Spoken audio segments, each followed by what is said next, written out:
وعلیکم. وعلیکم السلام. جی کون سا بات کر رہے ہیں؟ میں فیصل آباد سے ڈاکٹر محمد سعید اختر بات کر رہا ہوں. جی ڈاکٹر صاحب. جی میں خارجہ امور کے حوالے سے بات کرنا چاہوں گا. اس سلسلے میں 3 مسائل کی نشاندہی کروں گا. 2 مسائل تو 20ویں صدی کے وقت سے نوآبادیاتی طاقتوں کے پیدا کرتا ہے. ان میں ایک مسئلہ فلسطین ہے. یہ بات قابل اطمینان ہے کہ غزہ میں جنگ بندی ہو گئی ہے، مگر جناب وزیر اعظم اب آگے کیا ہوگا؟ صہیونیوں کی طرف سے فلسطینیوں کے غصب شدہ حقوق کو مستقل طور پر کیسے بحال کرایا جا سکتا ہے، اور پاکستان فلسطینیوں کی قومی تحریک کی مستقل کامیابی کے لیے کیا کردار ادا کر سکتا ہے؟ دوسرا مسئلہ کشمیر ہے. یہ ریجنل کوآپریشن کی راہ میں سب سے بڑی رکاوٹ ہے. آپ کی حکومت کا موقف یہ ہے کہ انڈیا جب تک 5 اگست 2019 کے اقدامات واپس نہیں لیتا اس سے کوئی بات چیت نہیں ہو سکتی. جناب وزیر اعظم، اگر وہ واپس نہیں لیتا تو پھر پاکستان کی سفارتکاری کیا ہوگی؟ کیا ہم اتنے بڑے ہمسائے سے منہ موڑ کے بیٹھے رہیں گے، جبکہ کہا یہ جاتا ہے کہ we can change friend not neighbours? جی پہلے تو میں کشمیر کے اوپر بات کرتا ہوں. لیکن مسئلہ کشمیر کا اس وقت یہ ہے، اس میں کوئی شک نہیں کہ اگر ہماری ہندوستان سے تعلقات اچھے ہوں، ایک طرف ہمارے پاس چائنا دنیا کی سب سے بڑی مارکیٹ ہے، دوسری طرف ہندوستان جو 1 ارب سے زیادہ آبادی ہے وہ بڑی مارکیٹ ہے، ہماری تجارت شروع ہو جائے، کنیکٹیوٹی ہو جائے تو یہ تو ساری دنیا میں یہ ثابت ہو چکا ہے. جب یورپین یونین بنی تھی، میرے سامنے، میں تب یونیورسٹی میں تھا جب یہ بنی تھی انگلینڈ میں، یعنی یورپ میں، تو سب کو فائدہ ہوا تھا. جب تجارت بڑھتی ہے تو ساروں کو فائدہ ہو جاتا ہے.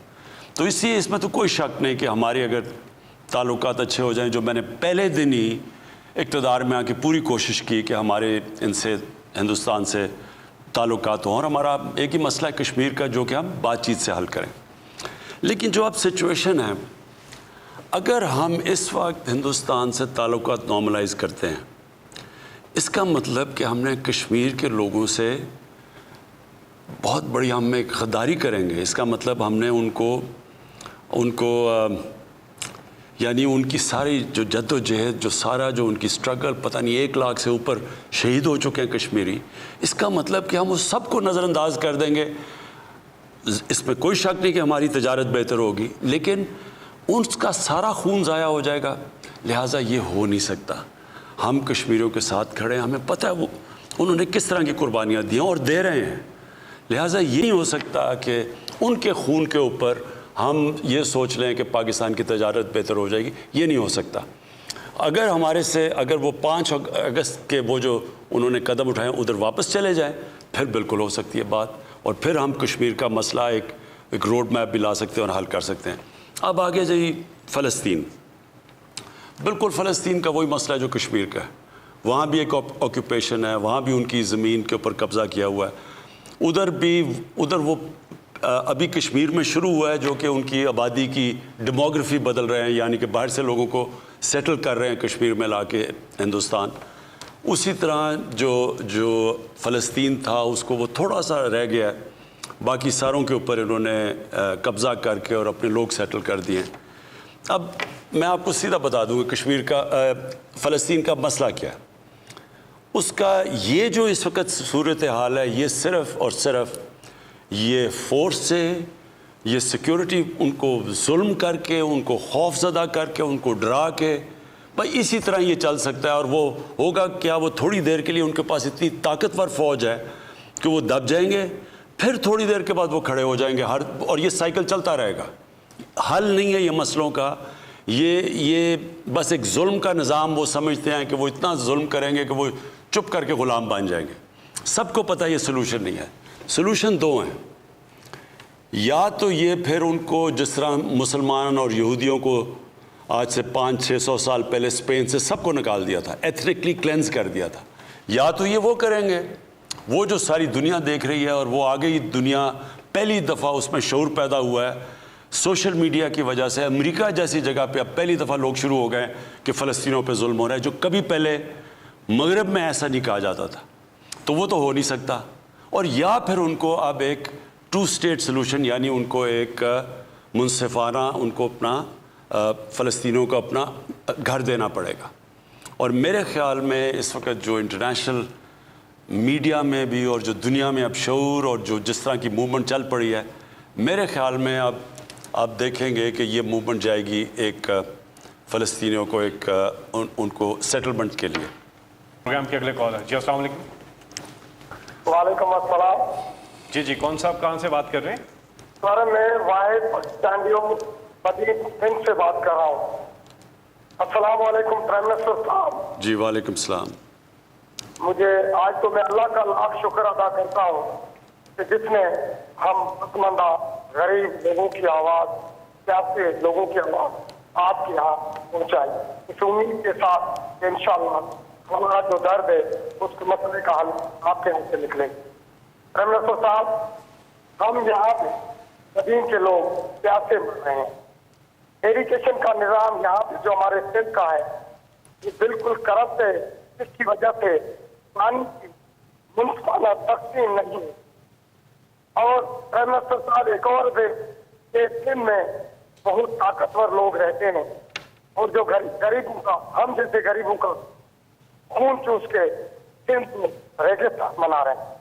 پرائم منسٹر صاحب, ہمیں سندھ سے سندھ حکومت سے بولا جاتا ہے کہ پانی وفاق سے نہیں آ رہا, اور ابھی کچھ دن پہلے یہاں پہ الیکشن ہوا تھا, ضمنی الیکشن, جس میں 2 دن پہلے وزیر جو آبادی کا منسٹر ہے اس نے اور ڈائریکٹر سیدھا نے 19 نئے ڈیوز کا آرڈر کیا ہے, اور ہمیں کہا جاتا ہے کہ ہمارے پاس پانی نہیں ہے.